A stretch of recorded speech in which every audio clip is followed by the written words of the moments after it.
అనరారు తత్వములకెల్లా అవ్వలేయుడు తత్వమది ఎవ్వరెరుగు శివుడే గురు రూపుడై వచ్చి చెప్పకున్నా.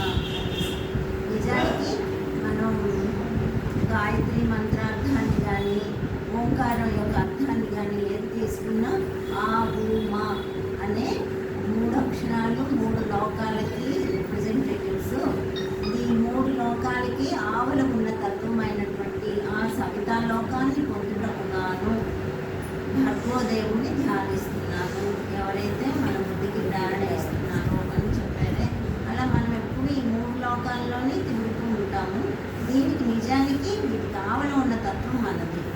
అదే యోగ చైతన్యం అనేది తెలుసుకుని దానితో కలిసి ఉంటూ అదే మనము అని గ్రహింపజేసేయడాని కోసం అది ఎవరికీ తెలియదు కనుక శివుడే గురు రూపంలో వచ్చి తెలియజేస్తారు అని చెప్పడం జరిగింది.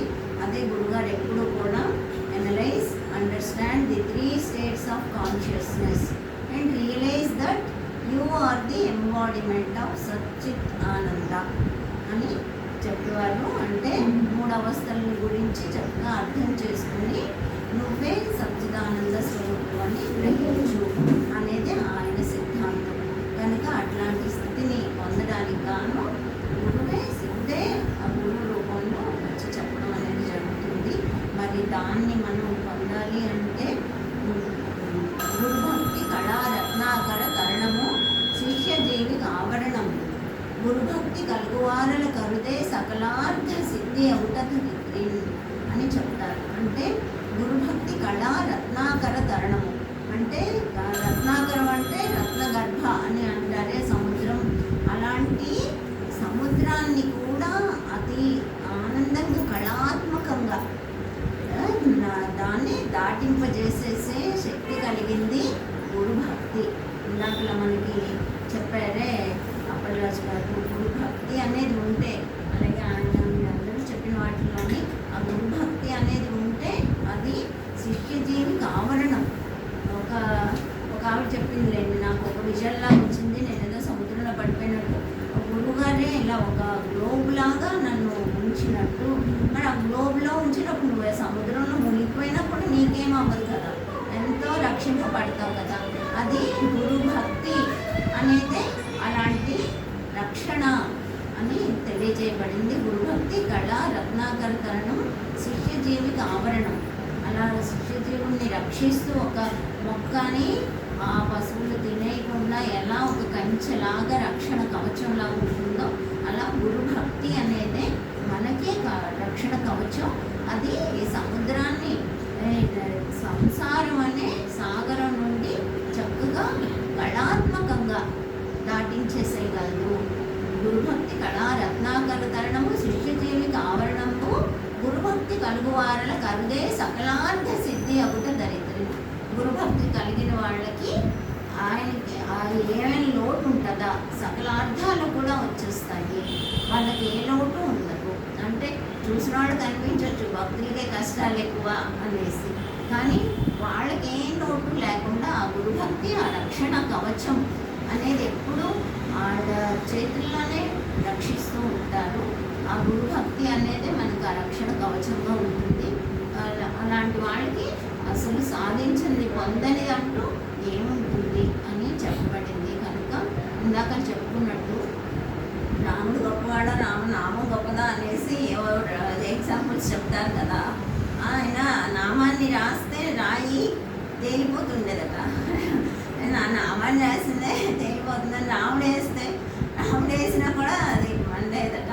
అలాగా గురువు కన్నా గురుభక్తి కలగడం అనేది ఆ రక్షణ కవచంగా ఉంటుంది. కనుక చక్కగా ఆ గురుభక్తితో ఉన్న వాళ్ళకి సాధించలేదంటూ ఉండదు. అది కలిగిన వాళ్ళు ఈ సంసార సాగరం నుండి దాటించగలరు. గురుగారు ఎప్పుడు ఏంటనేవారంటే, మామూలుగా ఎన్ని జన్మలో పడుతుంది మోక్షం పొందాలంటే అంటారు కదా. మరి 84 లక్షల జన్మల తర్వాత కానీ మానవ జన్మ రాదు. మానవ జన్మ వచ్చాక సాక్షాత్ బుద్ధ భగవానుడికి 650 జన్మలు పట్టిందంట మానవుడిగా. మరి అన్ని జన్మలు అయితే కానీ మోక్షం రాదు. మరి ఈ 84 లక్షల జన్మలది, ఇన్ని జన్మలది, ఇవన్నీ వాసనలు కానీ గురు కృప అనేది ఉన్నప్పుడు ఈ జన్మలోనే ఎప్పుడో ఎక్కడో కాదు, now and here only you can achieve that. ఈ జన్మలోనే సార్థకం చేసుకోండి అని చెప్పేవారు. కనుక ఎప్పుడు ఏది సాధించినా మనం ఎప్పుడు వింటూనే ఉన్నాము. ప్రతి ఒక్కరూ గొప్పవాళ్ళు అనుకునేవాళ్ళు ఏదో ఆస్తులు, అంతస్తులు, కీర్తి, ప్రతిష్ట, పదవులు, అధికారాలు ఇవి అనుకుంటారు. ఇవన్నీ పొందిన అలెగ్జాండర్ చక్రవర్తి చేతులు ఇలాగా బయట పెట్టామన్నాడు. ఇవేమి కాదు, ఏది పొందితే మనం ఇంకా పొందాల్సింది లేదో అది పొందడం అనేదే మానవ జీవిత ధర్మం.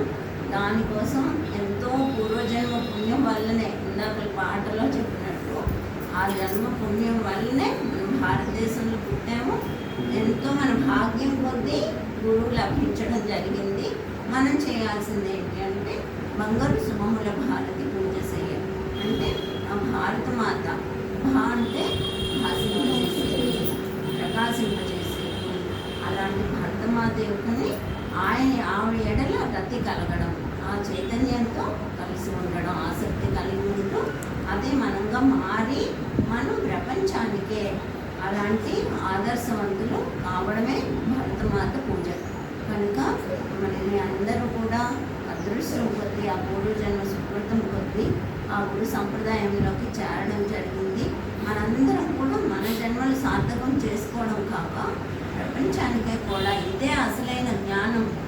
ఋషుల జ్ఞాన సంపదల వారసత్వం అందగా పూర్వజన్మ సుకృతాన పుట్టినాము భారతాన్ని. కాబట్టి అలాంటి ఋషుల యొక్క జ్ఞానానికి వారసులమయ్యి మంచి పెంచి చెడును తుంచి ఎత్తుకెదిగి పెరుగుదాం, తరగిపోని మన నిధులను తరతరాల పంచుదాం. అది మన యొక్క డ్యూటీ.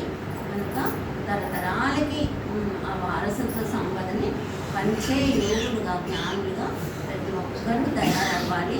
ఈ జన్మలోనే ప్రతి ఒక్కరూ మోక్షం పొంది జన్మలు సార్థకం చేసుకోగలిగితేనే అదే మనం గురుదేవుడికి ఇచ్చే గురుదక్షిణ. అది మనం ప్రతిజ్ఞగా తీసుకుని మన జీవితమే ఒక యజ్ఞం. ఏంటి యజ్ఞం అంటే? యా అంటే ఏదైతే, యా అంటే తెలుసుకోవాల్సిందో, దేన్ని తెలుసుకుంటే ఇంకా తెలుసుకోవాల్సింది లేదో అది తెలుసుకుని అది పొందడానికే ఈ జీవితాన్ని అంకితం చేయాలి అని పునరంకితులు కావడానికే ఇలాంటి ఒక సమ్మేళనం. కనుక దాన్ని సాధించి అందరూ జన్మలు సార్థకం చేసుకోవాలని ఆశిస్తూ, ఆకాంక్షిస్తూ ఓం నమః.